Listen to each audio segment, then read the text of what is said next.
Join me for a very cool session on a very large opal. I need to make some serious decisions here about which way I cut it.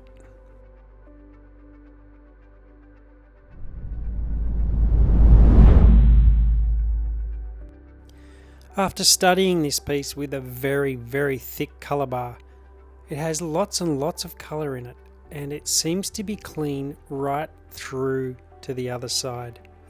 There's only one problem. There's some colour in there, but the best colour is right on the line of potch. So I'm going to take a risk, and I'm going to grind all of that potch off to make a crystal opal.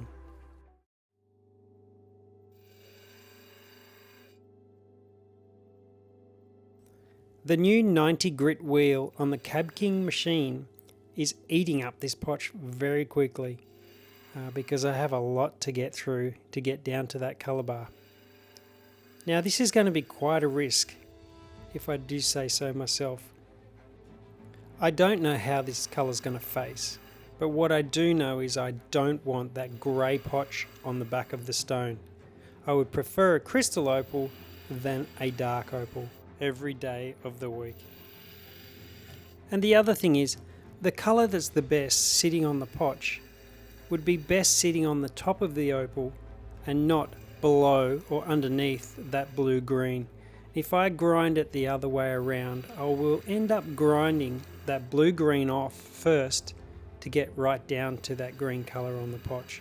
So I think this is the best decision, but you'll have to stick around and see if it works out.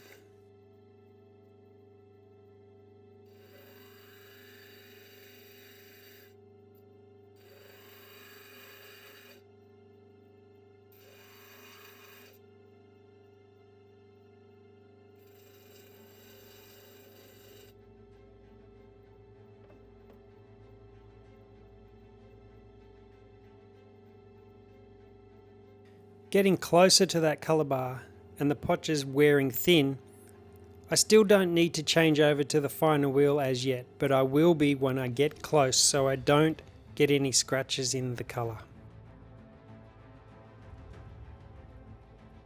I really am hoping that that green colour turns out much brighter than the purple colour below. If it does, we're on a winner. If it doesn't, then, well, we're back to the drawing board. And what I am also hoping is that that potch is straight, so that when I grind all that potch off, it's easy to make one big stone. That would be the ultimate goal, but it doesn't always work out that way. So once we get close, we'll find that out.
I really should have seen some colour come through by now, and I'm wondering why it's not showing through. Every press I make on this wheel, I'm getting closer and closer, but it doesn't seem to be working out very well. And I'm wondering if it's actually the potch concaving in. I have a hunch that I might be right. There's a bit of colour on the edges showing up, but as I push further and further, it doesn't seem to go in very far. You can see that colour showing on the edge. But as I work on the piece, it's not cleaning up in the middle. And it should be cleaning up there first, because the curvature of the wheel means that the center of the piece should be wearing out first. So I think I've got a little bit of a problem here. Oh, and now I've moved from the 90 grit wheel to the 280 grit wheel, so I can work on it a little bit slower.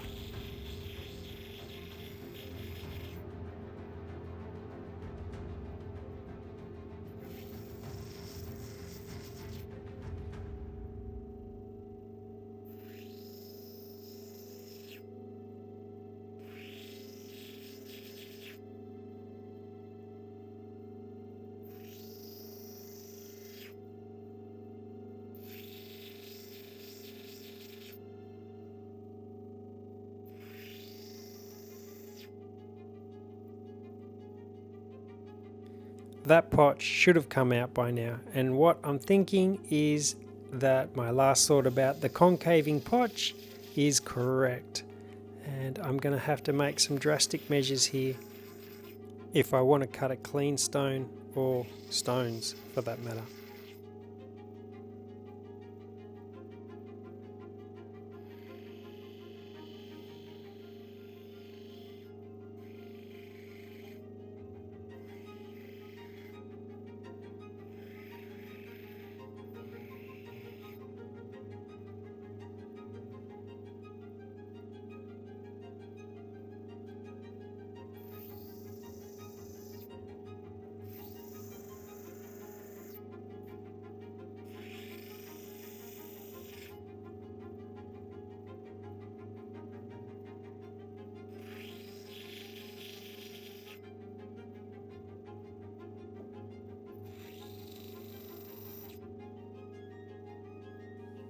I really should be stopping right here, but I'm just giving it a little few more hits to see how much more comes out, but what I'm wasting is that colour on the edges as I try and get out the middle. So I have to take some drastic measures to save this colour and slice it up.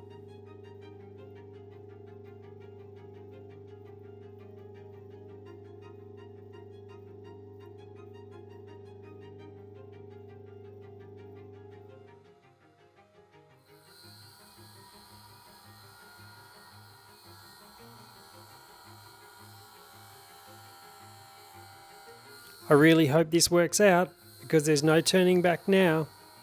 Once you've made the cut, you've made the cut.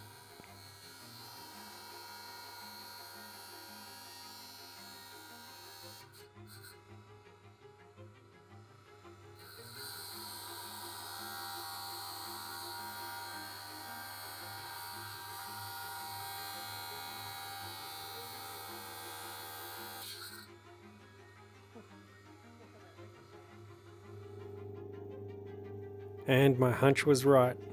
You can see those little potch lines concaving into the green colour. So if I had gone and tried to take all of that out, I would have lost most of the colour.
Even with these small stones, I'm struggling to get the potch out. So if I had left it one big stone, I would have had to Dremel it and make a mess of the piece in order to see that nice colour. So I think it's best if we were to cut it up into smaller pieces. I can make nice pleasing shapes, and with these two I'm going to make a really nice pair.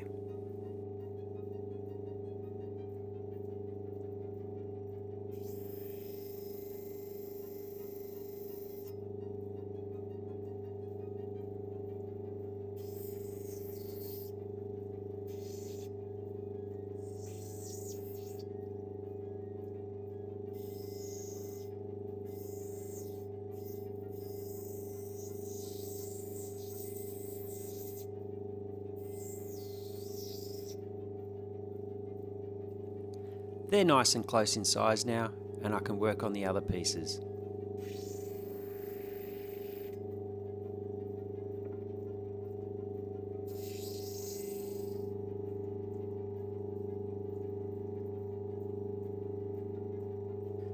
And I got the same problem again, that concaving potch.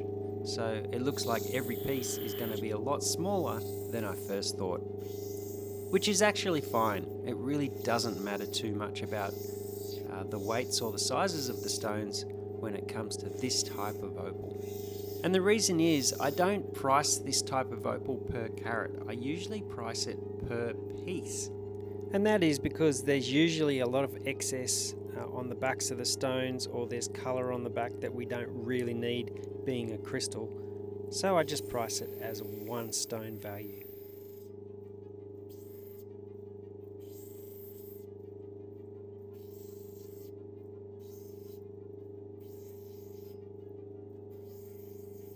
I was away last month at the Hong Kong trade show, and a lot of people came up to me and said, "Is black opal from Lightning Ridge?" And I said, "Yes, it is."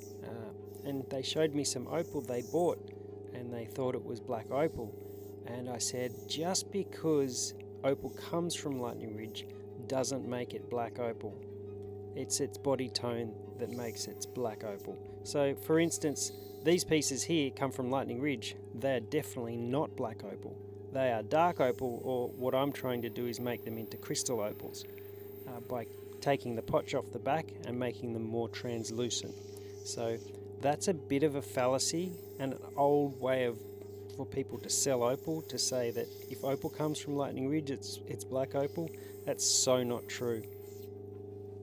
Making you aware of these things helps you and arms you a little bit better when you go to a seller and try and buy some opal and they tell you one thing. Hopefully you've learnt something to say, well, actually, I know better.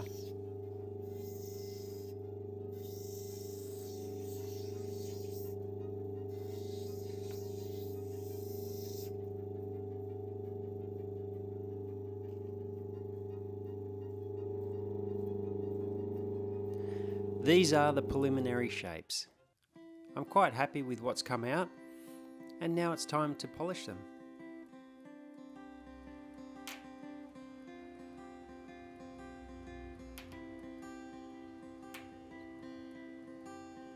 Cutting opal is a pastime that takes many years of practice, and still after 35 years, it still throws me curveballs and says, "You haven't figured me out yet, have ya?" And it seems to happen time and time again. And that means I'm still learning, which is what keeps me in the game, keeps me on my toes, and keeps me loving cutting opal. And while I was hoping for a larger piece, I still would have considered chopping it into smaller stones. The only difference is I would have had a really great surface to mark out the gems where I wanted them, but instead I had to guess. But it still worked out okay.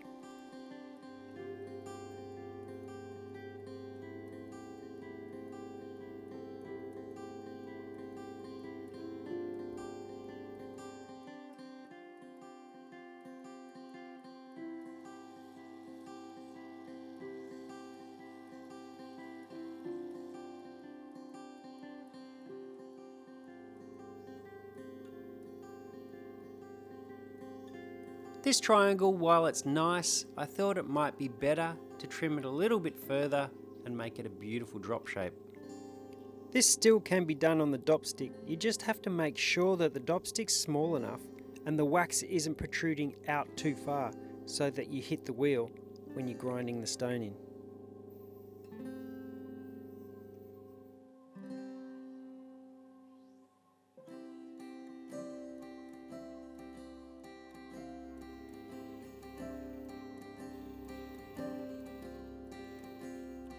There were many ways to cut this piece, and this was my way, but I'd love to hear your thoughts about what you think you would have done.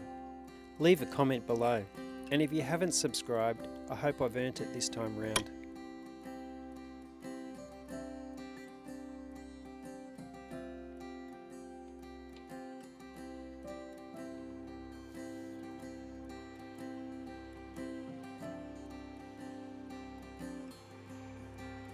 Well, this was a really fun cut. I enjoyed taking away that thick layer of potch to see the reveal. I bet you're wondering, what did it cost me and what did I make? Any profit? The piece cost me $2,300, and now they've been cut, we come to an overall price of around $3,500 for all of the gems together. A nice earner for the day? Yeah, I agree. I hope you enjoyed this one. Thanks for watching, and we'll see you next time.